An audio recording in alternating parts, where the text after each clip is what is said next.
皆さんこんにちは。葵のジャパニーズポッドキャストへようこそ。エピソードの中で出てくる単語を PDF にまとめた資料を無料で配布しています。概要欄のリンクからダウンロードして学習に役立ててください。このチャンネルは日本語学習している方へ日本語で日本の文化やありのままの日常の様子をお届けする場所です。皆さんお元気にお過ごしでしょうか？今日は日本人の自慢話というテーマでお話ししていきたいと思います。このテーマを話そうと思ったきっかけがあるんです。この前テレビを見ていたら、外国人が思う日本人のおかしいところというテーマで話している番組があったんですね。その中でペルー出身の方が日本人が旦那の悪口を言うのがおかしいって言っていたんです。その方が言うには、ペルーの人は見栄を張るためにいい旦那がいて、自分がどれだけ幸せなのかを言いたいんだって言うんですね。そしてもし旦那の悪口を言ったら、自分がいい選択をできない人だと思われてしまうと言っていたんですね。これを聞いて私はすごく面白いなと思いました。確かに日本人は旦那の悪口を言う人が多いんですよね。じゃあどんなことで日本人は自慢をするのか。今日はそんなお話をしていきたいと思います。私は自慢は悪いことではないと思ってるんですよ。誰もが他の人に認められたいという気持ちを持っているし、それはとても自然なことなんですよね。私は看護師なんですけど、看護師になるときに学校でマズローの欲求というものを習いました。これは人間の心の働きを段階で表したものなんですけど、その中に承認欲求というものがあるんです。承認欲求っていうのは、誰かに認めてほしいという気持ちのことですね。これは誰の心にも芽生えるものなんです。私はこのマズローの欲求を理解してからは、自慢をする人がいても、この人は今承認欲求のフェーズにいるんだなというふうに、すごく客観的に見られるようになったんです。もし興味がある方は、マズローの欲求をぜひ調べてみてください。なので今日のエピソードは、誰かを批判して嫌な気持ちになるための話ではなくて、国によって文化の違いがあって面白いなという気持ちで聞いてもらえたら嬉しいです。ただ中には自慢に加えて相手を攻撃してくるような人もいるので、そういう人とは少し距離を取った方がいいと思います。私はそういうリスペクトのない発言をする人とはすぐ縁を切るんですけど、そういう人って何年経っても何回も何回も回数を重ねて攻撃してくるので、ただの自慢なのか、リスペクトのない攻撃してくるのかは見極めた方がいいと思います。まずは冒頭でもお話しした旦那の悪口についてのお話です。私自身はあまり旦那の悪口は言わないタイプです。なんだか旦那に申し訳なく感じてしまうし、悪口を言うと裏切ったような気持ちになってしまうんですよね。私の旦那はアメリカ人なんです。アメリカ人と生活していると、もちろん大変なこともあります。お互い違う国で育った者同士なので、きっと旦那も大変だと感じていると思います。私たちは出会って8年になるんですけど、それだけ一緒にいればもちろん一筋縄ではいかない大変なこともあるんですよね。一筋縄ではいかないという言葉は自分が思っているような単純なやり方ではうまくいかないという意味です。私の周りには国際結婚をしている日本人があまりいなくて、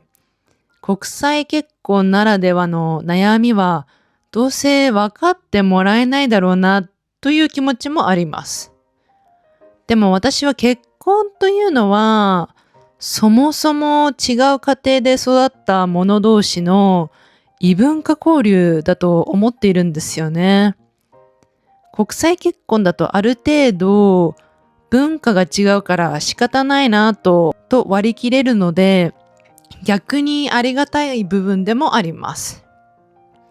私の友達には旦那の悪口を言う人もいます。全員ではないですけど、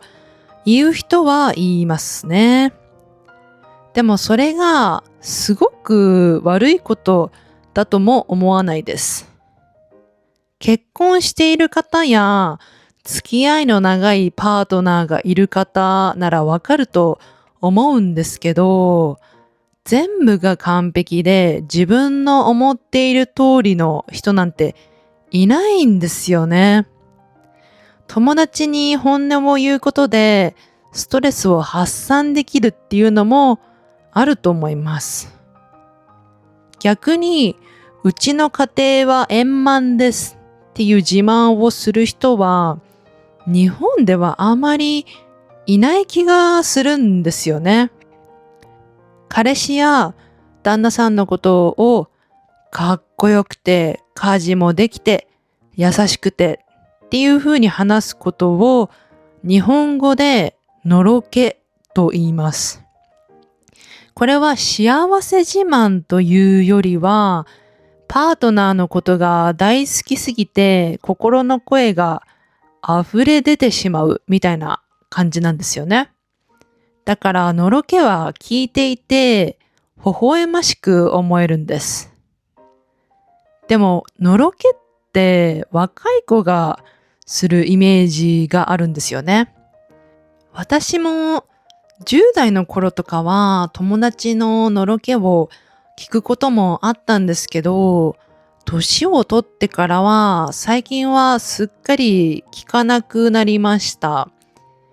家庭の幸せ自慢というのはあまり日本人からは感じたことがないんですよね。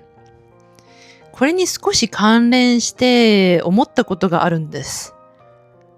実は仕事に関しても同じことが言えるなと思いました。私は海外のいろんな人と話す中で自分の仕事は好きって聞くことがあるんですけど、海外の方は自分の仕事にプライドを持っている人がすごく多い気がします。でも仕事って絶対に大変なことがありますよね。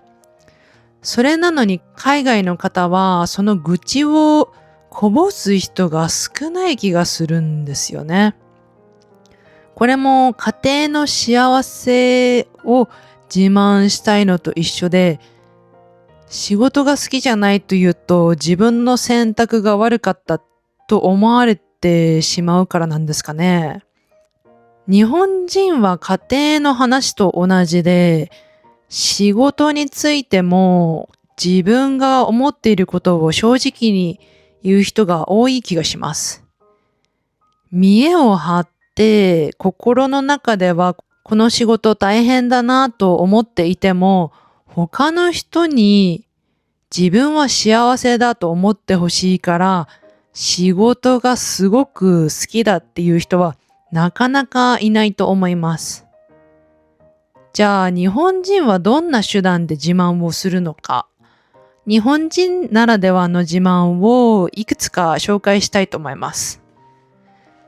まず一つ目は、見た目で自慢です。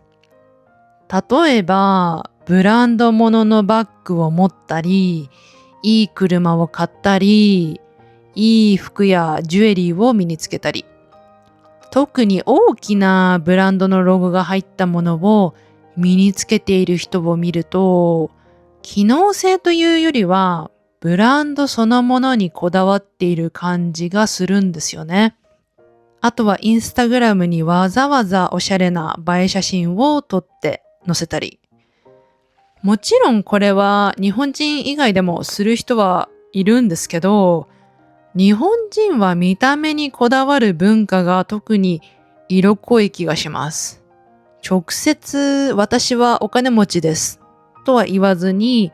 見た目で間接的に自慢する人が多い気がするんですよね。二つ目は子供の習い事の自慢です。私は子供がいないんですけど、これは子供のいる友達から聞いた話です。日本では子供に習い事をさせるのは結構よくあることなんですね。幼稚園や学校から帰ってきた後にピアノのレッスンとか英会話のレッスンとかスイミングスクールに通わせたりするんです。子供に習い事をさせるのはある程度経済的に余裕があるからできることでもあります。だから子供にどんなことを習わせているかを話すと、それを自慢だと捉える人もいるらしいんですよね。ただ私の別の友達は全然それを自慢だとは捉えていなかったので、これは本当に人によると思います。三つ目は、これはもう本当に日本人あるあるだと思うんですけど、寝てない自慢です。私5時間しか寝てないんだよねとか、昨日2時間しか寝てないんだよとか、日本では睡眠時間が少ないことが、それだけ頑張って仕事をしているというアピールになるんですよね。頑張っていると思われたいっていう気持ちなんです。睡眠時間が少なくても自分はタフで頑張って仕事に取り組んでいるっていうアピールなんですね。だから寝てないという事実だけじゃなくて、自分は一生懸命なんだというアピールも入ってるんです。日本では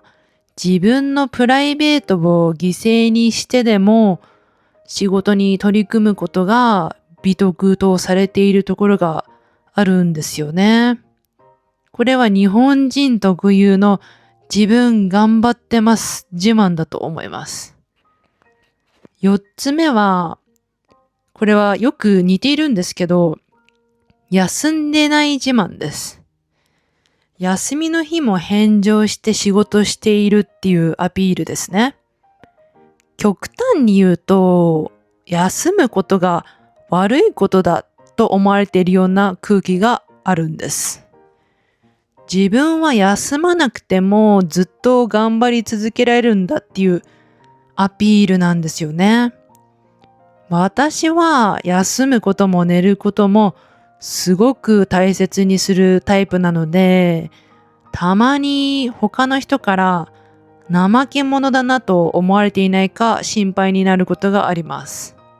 そして最後は同じ職場に居続けている自慢です。日本では転職に対してあまりいいイメージがないんですよね。職場を変えるというのは忍耐が足りないと捉えられてしまうことがあります。日本では一度就職したら退職するまでその会社で勤め上げるのがいいとされている風潮があります。最近はこれも少し変わってきてはいるんですけど、それでもまだ転職のイメージはそこまでいいわけではないんですよね。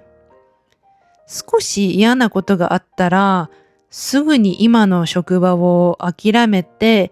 辞めてしまう人だと思われてしまうこともあるんです。私は看護師なんですけど、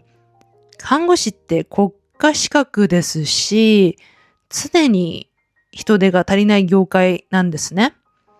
だから普通の業界よりは転職が多い職種ではあるんですよ。それでも私がネットで見た情報だと、転職が多い看護師の業界でも10年で3回転職していると多いなと思われるらしいんですよね。私が以前働いていた病院に60歳近い上司がいたんですけど、その人はいつも私は今までで1回しか転職したことがないのよってすごく誇らしげに言っていたんですね。これも嫌なことがあっても我慢するだけの忍耐力がありますよっていうアピールなんですよね。日本ではどれだけ長くその職場に居続けたかが評価されるところがあるんです。こうして見てみると、自慢の仕方一つとっても、その国の文化や大切にしている価値観が